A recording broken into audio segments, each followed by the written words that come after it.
గత వారం రోజులుగా తిరుపతిలో వ్యవహారం నడుస్తూ ఉంది కదా, కల్తీ జరిగిందని చెప్పి సాక్షాత్ ఏపీ ముఖ్యమంత్రి గారు అనౌన్స్ చేశారు కదా, దాన్ని ఎలా చూస్తారు మీరు? మేము ఈ వ్యవహారం క్లియర్గా ఉంది సార్. ఏంటంటే ఇప్పుడు మీకు నెయ్యి బయట ఆవు నెయ్యి 1000 రూపాయలకు లీటర్ ఉంది, కిలో 1000 రూపాయలు ఉంది. 360 రూపాయలకు అసాధ్యమా అసలు? ఇది వీళ్ళు టెండర్ ఇచ్చింది ఎవరు? జగన్మోహన్ రెడ్డి ప్రభుత్వం ఉన్నప్పుడే కదా ఈ టెండర్ ఇచ్చింది. మరి అప్పటి నుంచి నెయ్యి సప్లై చేస్తున్నప్పటి నుంచి ఈవెన్ ఒక సామాన్య మానవుడిని అడిగినా చెప్పగలుగుతాడు. 1000 రూపాయలు 800లకు లీటర్ కిలో నెయ్యి ఉంది, అది 360 రూపాయలకు ఆ కంపెనీ వాళ్ళు ఎట్లా సప్లై చేస్తారు సార్? ఏదో ఒక కల్తీ ఉంటేనే కదా వాళ్ళు సప్లై చేసేది. ఈ మాత్రం చిన్న వ్యవహారం మన మాజీ ముఖ్యమంత్రి వర్యులు జగన్మోహన్ గారికి తెలియదా? ఆయన ఇన్వాల్వ్మెంట్ లేకుండానే ఇంత పెద్ద టెండర్, ఇంత పెద్ద కుంభకోణం జరగడానికి ఆస్కారం ఉంటుందా?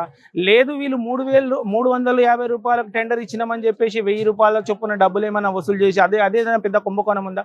దీని గురించి పరిశీలించాలని మనం ఇప్పటి ముఖ్యమంత్రి నారా చంద్రబాబు నాయుడు గారిని కోరుతున్నాం. హైందవ ధర్మాన్ని ఎవరైతే కించపరుస్తారో వాళ్ళు ఇట్లనే మన జగన్మోహన్ రెడ్డి ఇట్లాంటి కార్యక్రమాలు చేసిండు కాబట్టి వాడు ఆ సీట్లు పొజిషన్ కూడా లేకుండా పోయింది. కాబట్టి హైందవ ధర్మాన్ని కాపాడాలి. ప్రజలందరూ దీని గురించి చైతన్యాలు కావాలి. ఇదే కాకుండా ఇంకా ఈ మిగిలిన వేరే దేవాలయాలలో కూడా ప్రసాదం ఏమాత్రం ఉందనేది కూడా వీళ్ళు తనిఖీలు జరిపి దానిపైన కఠిన చర్యలు తీసుకోవాలని హైందవ ధర్మం తరపు నుంచి హిందూ ధర్మాన్ని కాపాడాలని కోరుతున్నాం. అయితే ఇక్కడ చంద్రబాబు నాయుడు గారు ఇది డైవర్షన్ పాలిటిక్స్ కోసమే చేశారు, అసలు ఏం లేదు అని చెప్పి వాళ్ళ జగన్మోహన్ రెడ్డి గారు అంటున్నారు. అది క్లియర్గా ఉంది కదా సార్. మీరు 1000 రూపాయల కిలో నెయ్యి 350 రూపాయలకి ఎట్లా సప్లై చేస్తాడు సార్ వాడు? Clear matter.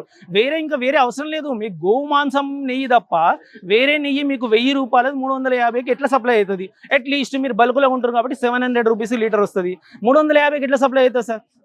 Easy matter. ఇంకా వేరే అవసరమే లేదు. ఇక అంటే గతంలో సప్లై చేసిన కంపెనీ ఏదైతే ఉందో, కర్ణాటక కంపెనీ ఉందో, అది మధ్య ఉత్తరప్రదేశ్ కంపెనీ, అది కర్ణాటక కంపెనీ.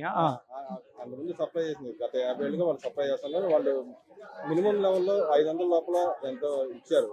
వీళ్ళు దానికన్నా ఎందుకు తక్కువ ఎలా వచ్చిందంట వాళ్ళకి? మీరు అదే అంటున్నారు కదా సార్. మీరు ఏదో కల్తీ ఉండేప్పటికీ మీకు రేటు తక్కువకి వస్తుంది, కానీ లేకపోతే అంత తక్కువకి ఎట్లా వస్తుంది సార్?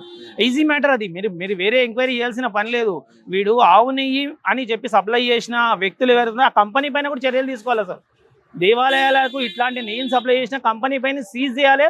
ఫర్దర్గా వాడు మార్కెట్లో ఫుడ్ ప్రొడక్ట్ మ్యానుఫ్యాక్చరింగ్ చేయకుండా వాడిని బ్యాన్ చేయాలి. ఫస్ట్ వాని మీద కూడా కేసు ఫైల్ చేయాలని కోరుతున్నాం. అలాగే గత చైర్మన్ అంటున్నారు, నా మీద కేసులు పెడతానికి వీళ్ళకి అవకాశం లేదు, వీరు నన్ను అడిగే అవకాశం లేదండి, కోర్టులు చుట్టూ తిరుగుతున్నారు. దాన్ని ఎలా దొరుకుతారు?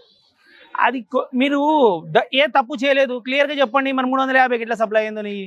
మీరు తప్పు చేయలేదంటారు కదా, ఒప్పుకొని 350కి ఎట్లా సప్లై అయిందో. పోనీ వేరే ఏదైనా కంపెనీ వాళ్ళు సప్లై చేయగలుగుతారా? అడుగుదాం. ఓపెన్ టెండర్ పెట్టండి, అడగండి ఎవరైనా 350కి సప్లై చేయగలుగుతారా? ఇంపాసిబుల్ పని అది ఇంపాసిబుల్. మీరు చైర్మన్ ఉండి అన్ని మంచి కార్యక్రమాలే చేసిర్రు, చైర్మన్ ఉండి అన్ని మంచి పనులే చేసిర్రు, మీరు చేయలేదంటలేము. కానీ మీకు తెలియదా బయట 500-700 రూపాయలకు ఉన్న లీటర్ నెయ్యి 350కి ఎట్లా సప్లై చేస్తున్నారు? అది క్వాలిటీ ఉందా లేదా అని ల్యాబ్కు పంపించి టెస్ట్ చేయాల్సిన పని లేదా మీకు? అట్లీస్ట్ మీరు మంచి పనులే చేస్తారు కాబట్టి క్వాలిటీ మన క్వాలిటీకి సంబంధించిన మన ఇది ల్యాబ్ కానీ ఏదన్నా మన తిరుమల తిరుపతి దేవస్థానం సొంతంగా సమకూర్చుకునే పొజిషన్లో లేదా? వాళ్ళ దగ్గర ఫండ్స్ లేవా?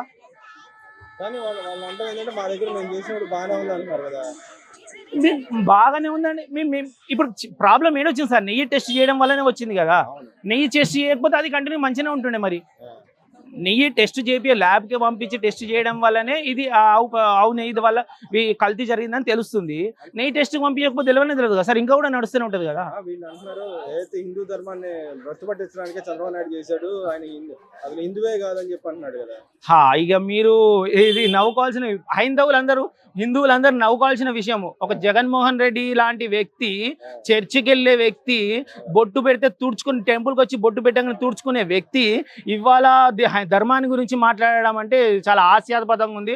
అంతేకాకుండా వాళ్ళ మాజీ చైర్మన్ అయినటువంటి భూముల కరుణాకర్ రెడ్డి వాళ్ళ మిస్సెస్ ప్రతిరోజు చర్చికి వెళ్తుంది వస్తుంది, అది అందరికి తెలిసిన విషయమే. మన టీటీడీ బోర్డులో కూడా లడ్డూ తయారీలో కూడా ఎంతోమంది క్రిస్టియన్స్ని ఎంప్లాయీస్గా పెట్టుకున్నారని తెలుసు. ఈ దేవాదాయ ధర్మాదాయ శాఖ అనేది మా దేవాలయాల నుంచి తొలగించాలని మా కోరిక. మాకు సొంతంగా మా దేవాలయాలకు సొంతంగా ఒక ప్రతివ్యక్తత కల్పించాలి. మాది మేమే ఉండాలి. మాకు ఈ గవర్నమెంట్ పెత్తనం మా దేవాలయాల మీద వద్దు. అదే చర్చిల మీద ఉందా? మస్జిద్ల మీద ఉందా? లేదు. ఓన్లీ మా దేవాలయాలపైనే ఎందుకు? మా దేవాలయాల ఆదాయాలే మీరు తీసుకొని ప్రభుత్వాలు వాడుకోవడానికి ఎందుకు? తెలంగాణ కానీ ఆంధ్రాలో కానీ దేవాలయ సొమ్ము, దేవాలయ భూములే కానీ, దేవాలయ ఆదాయమే కానీ మొత్తం వీళ్ళు రాజకీయాలకు వాడుకుంటున్నారు. మా ధర్మం, మా డబ్బు మాకే ఉండాలని మేము కోరుకుంటున్నాం. పవన్ కళ్యాణ్ గారు ఒక మంచి విషయాన్ని మాట్లాడారు. మీరు వక్ఫ్ బోర్డు లాంటిది, వక్ఫ్ బోర్డు కంటే కూడా హైందవ ధర్మానికి సంబంధించిన ఒక బోర్డు రావాలని, అది కంపల్సరీ రావాలి మాకు. దానిపైన హిందువులకే హక్కు ఉండాలి తప్ప ఈ దేవాలయంలో డబ్బులు చర్చికి కానీ, దేవాలయంలో డబ్బులు మస్జిద్కి కానీ వెళ్ళడానికి మేము ఎట్లా ఒప్పుకోము. ఇది ఎట్లయినా అయింది కాబట్టి మేము ఈ ప్రతి ఒక్క హిందూ చైతన్యుడు కావాలి, ప్లస్ ఈ దీనికోసం పోరాడాలి. ఆయన అంటున్నాడు జగన్మోహన్ రెడ్డి గారు 25వ తారీఖు ఏదో పాప పక్షాలను పూజ చేస్తారంట కదా. జగన్మోహన్ రెడ్డి గారు క్రిస్టియన్గా మారడానికి చర్చికి వెళ్తాడు, ఆమె అంటాడు, మళ్ళీ తర్వాత శారదా పీఠాధిపతితో పోతాడు, నేను హిందూగా మారని చెప్పి స్నానాలు చేస్తాడు, బొట్లు పెడతాడు, మళ్ళీ వస్తాడు, మళ్ళీ సండే రోజు మళ్ళీ చర్చికి పోతాడు. ఆయన ఏ ధర్మంలో ఉండో మాకు ఇంతవరకు తెలియదు. అంటే రేపు ఆయన వచ్చి 25వ తారీఖు పూజలు చేస్తా అంటాడు కదా, దాన్ని ఎలా చూస్తారు? ఆయన వచ్చి పూజ చేస్తే పాప ప్రక్షాళన జరిగిపోతే బాగానే ఉంటుంది. మరి నేనేదో పాపం చేసి వచ్చి దేవాలయానికి వచ్చి దేవుడాన్ని ఒక 3 సార్లు చెరువుల మునిగి వెళ్ళిపోతే అయిపోతుంది అనుకుంటే బాగానే ఉంటుండే. మేడం గారు, గత వారం రోజులుగా అయితే తిరుపతి వ్యవహారం కల్తీ జరిగినట్టు గవర్నమెంట్ సైడ్ నుంచి క్లియర్ కట్ గా వాళ్ళు రిపోర్ట్ చేసి చెప్తున్నారు. దాన్ని ఎలా భావిస్తున్నారు మీరైతే? నిజంగానే కల్తీ జరిగిందా? జరిగిందని ప్రభుత్వమే చెప్తుంది కదా, టెస్ట్లే చేసి దానికి మేము అంగీకరిస్తున్నాం. జగన్ అప్పుడు తిరుపతి లడ్డు అంటే చాలా బాగుండేది. ఇప్పుడు మేము తిరుపతి వెళ్ళి వస్తున్నాం, లడ్డు చాలా బాగుంది. ఇప్పుడు అక్కడ అన్ని సౌకర్యాలు కూడా చాలా బాగున్నాయి. చంద్రబాబు నాయుడు గారి ప్రభుత్వం చాలా బాగుంది, చాలా తేడా ఉంది. ఫుడ్ విషయంలో గ్యాలరీలో కూడా చాలా బాగా ఇస్తున్నారు. అన్ని కూడా మాకు పాలు, టిఫిన్లు అన్ని సదుపాయం కూడా చాలా బాగుంది. అప్పటికి అంతకుముందు ఎందుకు ఇచ్చేవాళ్ళు కదమ్మా? అంతకుముందు గతంలో వైఎస్ఆర్ ఇచ్చేవాళ్ళు కాదంటే వాళ్ళ ప్రభుత్వం ఎలా జరుగుతుంది, ఎలా చెప్తే అలా చేస్తారు కదా. అంటే ఇప్పుడు టీటీడీ అంటే డివోటీస్ ఇచ్చిన డబ్బులే కదా. ఇచ్చిన డబ్బులు ప్రభుత్వం అధికారం అనేది ఒక ముఖ్యమంత్రి చేతిలో కదా ఉంది. దానివల్ల వాళ్ళు ఎలా చెప్తే అలాగా. జగన్మోహన్ రెడ్డి గారు మాజీ ముఖ్యమంత్రి గారు వహించడానికి మీరు సమ్మతిస్తున్నారా? అంటే తప్పు జరిగింది నెయ్యిలో, తప్పు జరిగింది కదా, టెస్టులు చేసి చెప్తున్నారు కదా. యావత్ ఆంధ్రప్రదేశ్ అంతా కూడా చెప్తుంది కదా, మేము ప్రత్యేకించి చెప్పాల్సిన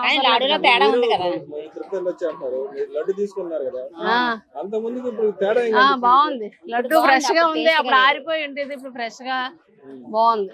అంటే తేడా ఏం కనిపించింది మీకు? అప్పటికి పోయిన సంవత్సరానికి ఈ సంవత్సరం తేడా ఏం కనిపించింది? కింద పోయిన సంవత్సరం తేడా ఉంది, మరి గట్టిగా ఉండేది ఇప్పుడు బాగుంది, మృదువుగా ఉంది. అక్కడ ఫెసిలిటీస్ బాగున్నాయి అంటారు కదా, అన్ని బాగున్నాయి.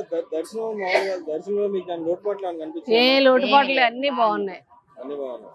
మరి వైసీపీ నాయకులు ఎందుకని మా దగ్గర తప్పేం జరగలేదు అంటారు కదా? వాళ్ళు నిజంగా వాళ్ళు చెప్తారు, తప్పు చేసామని ఒప్పుకుంటారు. ఏంటి, ఎవరు ఒప్పుకోరు కదా. తప్పు జరిగిందని అనుకుంటున్నారు. మరి ఇప్పుడు చూస్తున్నాం కదా మనం. అప్పుడు మేము ప్రతి నెల వెళ్తుంటాం, అప్పటికి ఇప్పటికి తేడా తెలుస్తుంది కదా. వైసీపీ నాయకులు అంటారు అసలు చంద్రబాబు నాయుడు భక్తులే కాదు, ఆయన దేవుడి మీద భక్తి లేదు కాబట్టి ఇలా ఏదైతే సనాతన ధర్మం, హిందూ ధర్మాన్ని ప్రత్యక్ష దిగదార్చుకున్నాడని చెప్తున్నారు. నిజంగానే చంద్రబాబుకి లేదంటున్నారా మీరు? ఎవరన్నారు? చంద్రబాబు ఎప్పుడు ప్రభుత్వంలో గతంలో కూడా బాగా చేశారు, మధ్యలో జగన్మోహన్ రెడ్డి గారు వచ్చారు, మొత్తం ఇదైపోయింది, మళ్ళీ ఇప్పుడు బాగుంది అంతా. వాళ్ళు చెప్తారు, తెలుసు కదా మనకి. ఇప్పుడు అందరికీ తెలుసు చంద్రబాబు నాయుడు ఏంటనేది. మరి జగన్మోహన్ రెడ్డి గారు దీక్ష చేస్తా అన్నాడు, పూజ చేస్తా అన్నాడు, చేస్తారు. లడ్డు కోసం, లడ్డు అపచారం జరిగింది, దాని గురించి చేస్తానన్నారు. ఆయన ఈ గవర్నమెంట్ చేసిందని చెప్తున్నాడు కదా. ఈ గవర్నమెంట్ చేసిన కాబట్టి నేను ఏ గవర్నమెంట్ చేసిన తప్పుని సరిదిద్దాలి కదా. దేవుడి దగ్గర తప్పు చేసినప్పుడు అది ఎవరో ఒకరు బాధ్యత తీసుకొని సరిదిద్దుకోవాలి దాన్ని.